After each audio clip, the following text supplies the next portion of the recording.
அன்பு உறவுகளுக்கு வணக்கம்.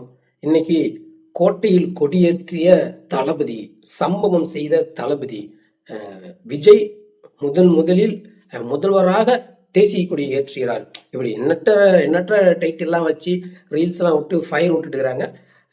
அதுக்கு இணையா அண்ணி திரிசாவும் கூட நின்று அது பயங்கரமான ஒரு வைரலாக போயிட்டு இருக்குது. இப்போ நான் இந்த காணொலி மூலிமா என்ன சொல்கிறேன் அப்படின்னா, திரிசா வந்தாங்க போனாங்க, அது முதல்வர் அதை பற்றி கண்டுக்கல. இன்னொன்று இந்த விஷயத்தை வந்து நார்மல் பண்ணுறாங்க. அதாவது திரிசா வர்றது தொடர்ச்சியாக ஒவ்வொரு இடத்துலையும் திரிசா வந்து அரசு நிகழ்ச்சியில் முன் வரிசையில் உட்காருது.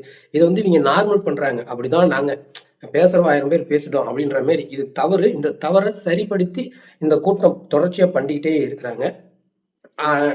இதை தாண்டி இங்கே என்ன ஒரு விஷயம் நடக்குது அப்படின்னா, அந்த கேமரா இருக்குதுல்ல, செய்தி ஊடகங்களுடைய கேமரா, அது எந்த மாதிரி வேலையை இன்னைக்கு பார்க்குது அப்படின்றத நம்ம பேச போகிறோம்.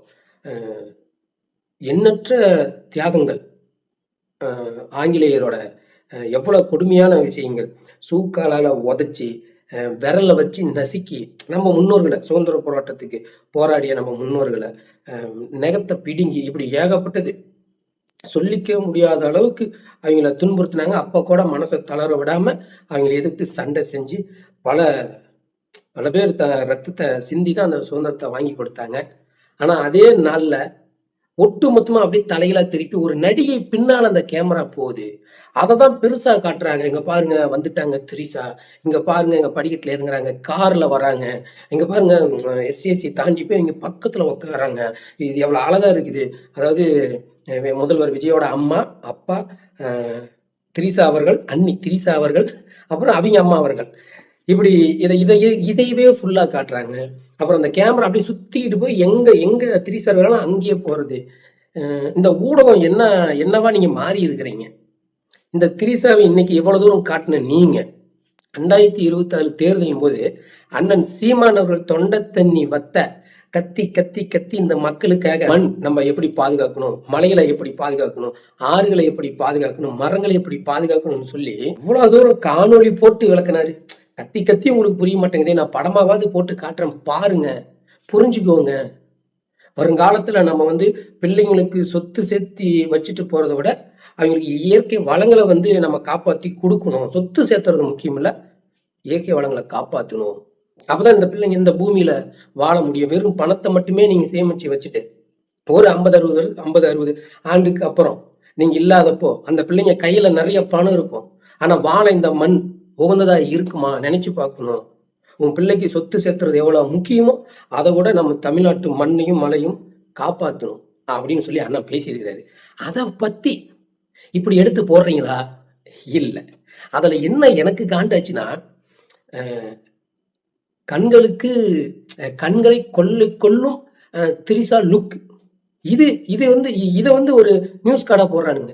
திரிசா வருகை அப்படின்னு சொல்லி இதை ஒரு நியூஸ் கார்டா போடுறானுங்க. அப்புறம் திரிசா அவர்கள் நம்ம எஸ்எஸ்சி நடுவில் அந்த பக்கம் முதல்வர் அம்மா சோபா, இந்த 3 பேர் ஃபோட்டோ எடுத்து போடுறாங்க. அதாவது தேசிய கொடி இந்த வண்ணம் அப்படின்னு சொல்லி போடுறாங்க. அது ரீல்ஸை எடுத்து போடுறாங்க. எங்க முன்னோர்கள் ரத்தம் சிந்தி சுதந்திரம் வாங்கி கொடுத்த இந்த நாட்டில் நான் நின்று இந்த கருமாந்திரத்தை நான் பார்க்கணும். எவ்வளவு நல்லா இருக்குல்ல. நாடு எங்கேயா போகுது, அது நாசமா போகுது, உனக்கு என்ன வேணும் அப்படின்ற மாதிரி இதெல்லாம் கடந்து போ அப்படின்ற மாதிரி தான். அது இல்லாம சட்டமன்றத்துல தொடர்ச்சியா இவங்க வந்து இந்த மதத்தை வச்சு எல்லாம் பேசிட்டு பண்றது, நம்ம சபாநாயகர்ல இருந்து எல்லாமே ஒரு தினசா இவங்க வந்து ஆட்சி செய்யறாங்க. அதாவது ஒட்டுமொத்த மக்களுக்கான ஆட்சியிலிருந்து அப்படியே தள்ளி ஒரு சுயநலமா ஒரு ஆட்சி நடக்குது. ஆனா யாருக்குன்னு தெரியல, விஜயா இல்ல ஆதவர்ஜினாவா யாருக்குன்னு தெரியல. இவங்க யாருக்கோ ஒருத்தருக்காக இந்த நாட்டை ஆள்றாங்க. அவங்களுக்காக தான் இப்போ முதலமைச்சராக உட்காந்து இருக்கிறாங்க, மக்களுக்காக இல்லைன்னு தெரிஞ்சு போச்சு.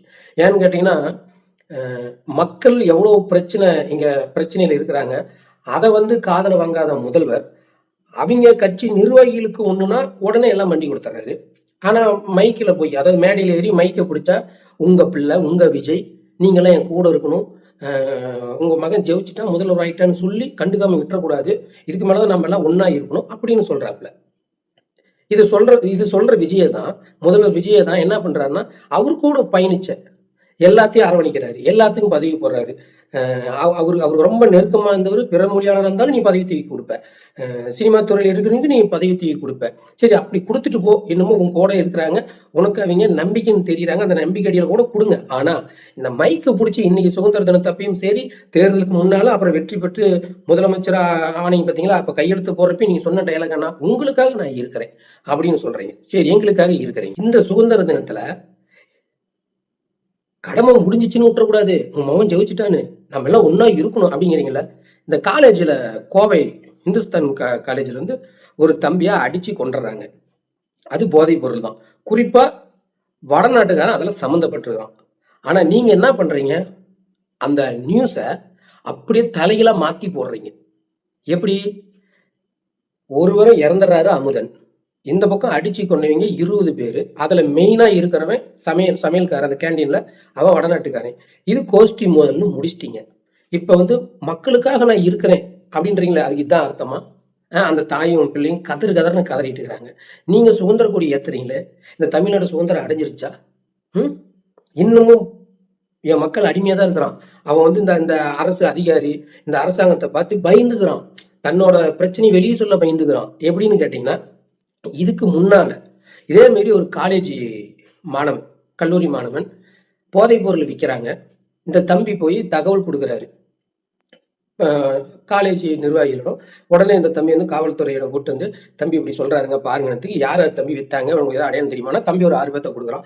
அந்த கல்லூரி மாணவனையும் இதே போலதான் அடிச்சு, நல்லவேளை அவன் சாகலை, தப்பிச்சிட்டான். அவன் தப்பிச்சு அவனே வந்து ஒரு வீடியோ காணொலியா பேசி போட்டான். காவல்துறை நம்பி போனேன், ஆனா இவங்கிட்ட சொன்ன விஷயம் எப்படி அங்க போச்சு, நான் யாரை குற்றஞ்சாட்டுனா அவங்களுக்கு எங்க போச்சு, நல்லவேளை நான் தப்பிச்சிட்டேன், காவல்துறையை நான் நம்பக்கூடாது அப்படின்ற மாதிரி அங்க சொல்றான்.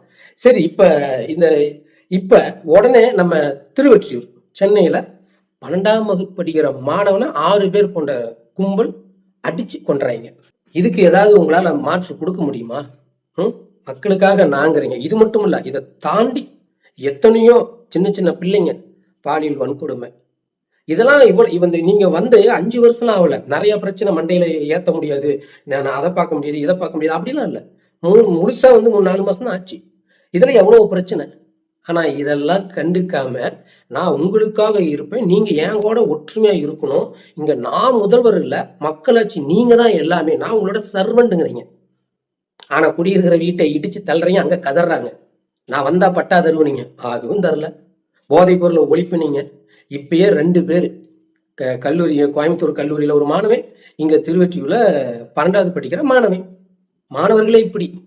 அப்ப எவ்வளவு தூரம் அந்த போதைப் பொருள் ஈஸியா கைக்கு கிடைக்குது, அதாவது சின்ன பிள்ளைங்களுக்கு, உள்ள படிக்கிற பிள்ளைங்களுக்கு போகுதுன்னு பாத்துக்கோங்க. இதுக்கு வந்து நீங்க திமுக பண்ணுது அப்படின்னு சொல்லுவீங்க, கரெக்ட். திமுக மேல முழுக்க முழுக்க முழுக்க நான் தப்புக்குது, நான் ஒத்துக்கிறேன். ஆனா அதை விளம்பரம் படுத்தின யாரு? உன்ன மாரி ஒரு நடிகன் தானே, உன்ன மாரி ஒரு நடிகன் தானே. நீங்களும் இதுக்கு பொறுப்பேற்றுக்கணும், ஒவ்வொரு நடிகர்களும் இதுக்கு பொறுப்பேற்றுக்கணும். அப்புறம் இன்னொரு விஷயம் என்னன்னு கேட்டீங்கன்னா, சட்டமன்றத்துல நிதி அமைச்சர் வந்து இந்த பட்ஜெட் தாக்கல் பண்றாங்கல்ல, அதுல வந்து வாசிக்கிறப்ப நிறைய எழுத்துக்களை நம்பர்ஸை மாத்தி மாத்தி சொல்லிடுறாரு. அதுக்கு அண்ணன் சீமான் அவர்கள் 1-2 தெரியாதவனா இன்னைக்கு அமைச்சர் ஆயிட்டான், நிதி அமைச்சர் ஆயிட்டான்னு சொன்னப்ப அண்ணன் சீமான் அவர்களை கண்ட மேனிக்கு திட்டினாங்க, வாய்க்கு வந்தபடி திட்டினானுங்க. இன்னைக்கு ஒரு முதல் அமைச்சர் அமைச்சர் இன்னைக்கு சுதந்திர நாள் அன்று விவசாயிகளின் பயிர்க்கடன் ரூபாய் 5932.23 கோடி முக்கியமான கோரிக்கைகளை நான் நிறைவேற்ற போறேன் அப்படின்னு, சில விஷயத்தை நிறைவேற்ற போறேன் அப்படின்னு சொல்லிட்டு இந்த விவசாயிகளுக்காக சொன்னார். 5932. அப்போ முதலமைச்சர், அமைச்சர், அப்புறம் கீழே இருக்கிற தொண்டர்கள் முதற்கொண்டு எல்லாமே தற்குறியா இருந்தா எப்படி இந்த நாடு விளங்கும்? இப்படியாப்பட்ட ஒரு ஆள் கொடியேற்றுறார், சுதந்திர கொடியேற்றுறார். 5932. இதுல நீங்க இன்னொரு விஷயமையும் உன்னிப்பா கவனிக்கணும். மக்கள் பிரச்சனைய பேசுறவங்க பக்கம் பக்கமா எழுதி வச்சு பேச மாட்டாங்க. சரி, பட்ஜெட் தாக்கல் பண்றப்ப தாம்பா வேற வழி இல்லை பேசி ஆகணும் அப்படிங்கிறீங்க. ஆனா வந்து மக்கள் பிரச்சனை பேசும்போது கூட எழுதி வச்சு பேசுறாங்கன்னா, இவங்களை எப்படி நீங்களாம் நம்பினீங்க? எந்த அடிப்படையில நீங்க நம்பினீங்க? இப்போ ஆரம்பத்துல சொன்ன பார்த்தீங்களா, இந்த கேமரா எப்படியெல்லாம் ஜூம் பண்ணி ஒரு விஷயத்த காட்டுதுன்னு, அவங்க இதை அழகா கையாளுறாங்க. அதாவது உங்களை வந்து அவங்க தேவைக்கு உங்க மூளைய உங்கள் வசம் மாத்திக்கிட்டே இருக்கிறாங்க. இதுதான் விஜய் அவர்கள் வந்து சிஎம் ஆனதுக்கும் காரணம். ஒரு நடிகன் திடுத்துப்புன்னு இவ்வளவு ஓட்டு வாங்கி ஜெயிக்கிறதுலாம் இல்லை. நீ எதில் மூழ்கி இருக்கிற செல்லு தான். அதனால வந்து உன்னை ஈஸியா இவங்க வந்து அணுகுனாங்க. இப்ப நாம் தமிழ் கட்சிக்காரன் வாக்கு கேட்கறப்ப எப்படி கேட்பாங்க? வீட்டுக்கு போவாங்க, திண்ணை பிரச்சாரம் பண்ணுவாங்க, திண்ணையில உட்காருவாங்க. அந்த குடும்பத்துல எத்தனை பேர், எத்தனை பிள்ளைங்க, அப்பா என்ன வேலைக்கு போறாங்க, அம்மா என்ன வேலைக்கு போறாங்க, நீங்க எத்தனை வருஷமா இங்க இருக்கிறீங்க, உங்களுக்கு ஒரு நாளைக்கு எவ்வளவு சம்பளம், ஏ டு ஜெட் எல்லாத்தையும் பேசுவாங்க. இந்த குறைகள் எல்லாம் அழகா சொல்லுவாங்க. இது இப்படி அப்படின்னு சொல்லி இதெல்லாம் வந்து நான் மாத்துவேன் அழகா சொல்லுவாங்க. அதாவது நெருக்கமா உங்க பக்கத்துல போய் உங்க குறைகளை கேட்டு அப்பயே நாங்க வந்து இந்த குறைகளை இந்த வழியில நாங்கெல்லாம் தீர்த்து வைப்போம் அப்படின்னு சொன்னவங்களுக்கு நீங்க வந்து வாக்கு செலுத்தல. ஆனா 3 மணி நேரம் திரையில பார்த்த ஒருத்தரை கை திரையில வந்து பார்த்துட்டு ஓட்டு போட்டீங்க. அதாவது எல்லாம் வந்து விஜய் வந்து செய்வார், விஜய் வந்து செய்வார், அவர் அண்ணன், எங்க அண்ணன், எங்க அண்ணன், என் மாமன், என் மச்சான், என் மவன் ஓட்டு போட்ட. அதையே தான் இப்ப வந்து திரிசா அவர்கள் மீது அந்த கேமரா போக்கஸ் பண்றாங்க. அதாவது அவங்க எல்லா இடத்துலயும் இருக்கணும் அப்படின்னு நினைக்கிறாங்க. இது வந்து திரிசா அவர்களே நினைக்கிறாங்க அப்படின்னு நினைக்க வேண்டாம். விஜய் அவர்களோட உத்தரவு மீறல யாரும் பண்ண மாட்டாங்க. விஜய் உத்தரவு கொடுத்துருக்கிறாரு. இதுக்கு என்ன ஆதாரம்னா, எதர்ச்சியாலாம் அவங்க வந்து அங்க உட்கார முடியாது. அந்த நிகழ்ச்சியில எதர்ச்சியால வந்து உட்கார முடியாது. அந்த முன் வரிசை போட்டுருக்காங்க, அந்த சீட் போட்டுருக்காங்க. அங்க வந்து இவங்க அப்பா வந்து விஜய் அவர்களுக்கு யார் யார் வேணுமோ அவங்களுக்குலாம் வந்து முன்கூட்டியே 5 நாளோ 10 நாளோ முன்கூட்டியே தகவல் கொடுத்துருவாங்க. இவங்க அவர் வந்து பாஸ் போடுவார், அவர் கையெழுத்து போட்டு இன்னாரெல்லாம் அழைக்கணும் அப்படின்னு சொல்லி. அப்போ இது திட்டமிட்டு எல்லாம் செய்யறாங்க. இப்போ வந்து எல்லாருமே பாரு, இது வந்து விஜய் வந்து இது தப்பு, இந்த ஏன் அந்த அம்மா வந்துகிட்டே இருக்கிறாங்க, இது தப்புன்னு சொல்றாங்கல்ல பொதுமக்கள் சில பேர், அவங்களையே வந்து நீங்க மாத்தணும், இவங்க மாத்த நினைக்கிறாங்க. அதுதான் உண்மை. இது வந்து சகஜமா இப்போ வந்து இப்ப என்ன சொல்ல ஆரம்பிச்சிட்டாங்க இன்னைக்கு, இது உண்மையான நட்பு அப்படின்னு முடிச்சிட்டாங்க. சரி, நட்போ என்னமோ, நான் சொல்ல வந்தது என்னன்னா, உங்களை வந்து அழகா ஈஸியா ஏமாத்த முடியுது. இந்த போனை வச்சு உங்க மூளைய தன்வசம் ஆயிக்கிறாங்க. அவ்வளவுதான். செல்போன் ஒரு காலத்துல நம்ம செல்போன் வந்தப்ப சந்தோஷமா இருந்தோம். அது வந்து கொஞ்ச நாள்ல இது ரொம்ப பாதிப்பை ஏற்படுத்தும் அப்படின்னு சொன்னாங்கல்ல. ஆனா ஒரு நாடே இப்படி ஆவறதுக்கு இந்த செல்போன் தான் காரணம் நினைக்கிறப்ப நம்மளுக்கு ஒரு மாதிரியா இருக்குது.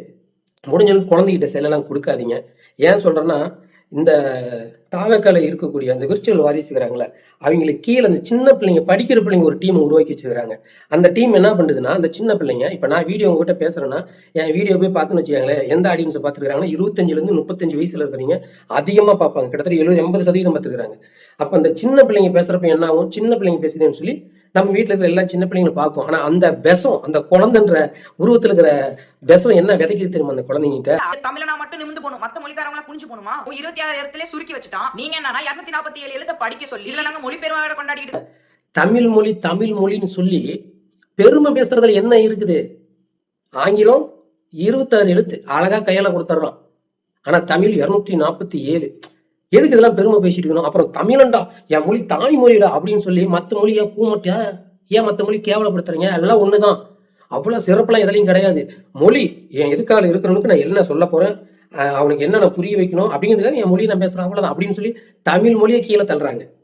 அதுக்கப்புறம் விஜய் மாமா எங்க மாமான்னு சொல்லி தொட்டதுக்கெல்லாம் அந்த பசங்க ரீல்ஸ் போட ஆரம்பிச்சிட்டாங்க. சின்ன சின்ன பசங்க. அதுல ஒரு சின்ன பையன் அண்ணன் சீமான் அவர்களே தவறா பேசுறான், அண்ணன் சாட்டை துரைமுருகன் அவர்கள தவறா பேசுறான். இப்படி நிறைய பேத்த சின்ன சின்ன பிள்ளைங்க பேசுது. அப்ப நாம பெரியவங்க கிட்ட பேசிட்டு இருக்கிறப்ப இந்த சின்ன பிள்ளைங்க கிட்ட இந்த விஷயம் பரவுது. இப்ப இருந்து ஒரு கட்டமைப்பு உருவாக்குறாங்க. சின்ன பிள்ளைங்க கிட்ட ஒரு கட்டமைப்பு உருவாக்குறாங்க. தமிழ் தேசியம் பேசுறாங்க பாத்தீங்களா, அவங்க பிரிவினவாதம் ஏற்படுத்துறாங்க. தமிழ் மொழியை படிங்கிறாங்க. தமிழ் மொழி கஷ்டம், அதுல 247 எழுத்து இருக்குது. இது வந்து இங்கிலீஷ் ஆங்கிலம் வந்து சும்மா 26 எழுத்து தான் இருக்குது. அவர் வந்து ஆடு மாடு மேய்க்க சொல்றார், அதை சொல்றாங்க. அந்த சின்ன பையன் சொல்றான்.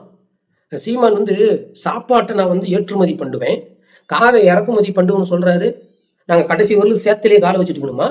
ஏன் நாங்களாம் படிச்சு பெரிய இன்ஜினியர் அப்படின்னு சொல்லிட்டு வெளிநாட்டுல போய் சம்பாரிச்சு நல்லா இருக்கக்கூடாதா அப்படின்றாங்க. அந்த அளவுக்கு கீழே உண்மையான சொல்றேன். இந்த கீழே இருக்கிற குட்டி குஞ்சனுக்கு இந்த வேலையை செய்யறானுங்க. இதை பாக்குறப்ப எனக்கு பதட்டமா இருக்குது.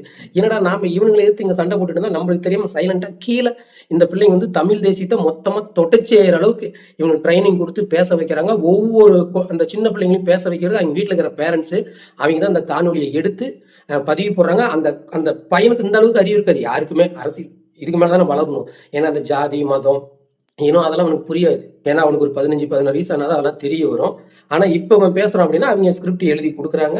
இந்த பையன் பேசுறான், அதை வந்து இவங்க பதிவு பண்றாங்க அப்படின்னா இவன் வயசுல இப்பயே எல்லாத்தையும் தவற விதைக்கிறாங்க. அதுலயும் சில சின்ன பசங்களாம் முதல்வர் நம்மாளு கிறித்துவர், அவருக்கு நீ சப்போர்ட்டா பேசுறா, முதல்வர் யார் விமர்சனம் பண்றாரோ அவரை நீ விமர்சனம் பண்ணு சொல்லி அந்த தம்பி மத அடையாளத்தோடு வந்து பேசி போடுறோம்.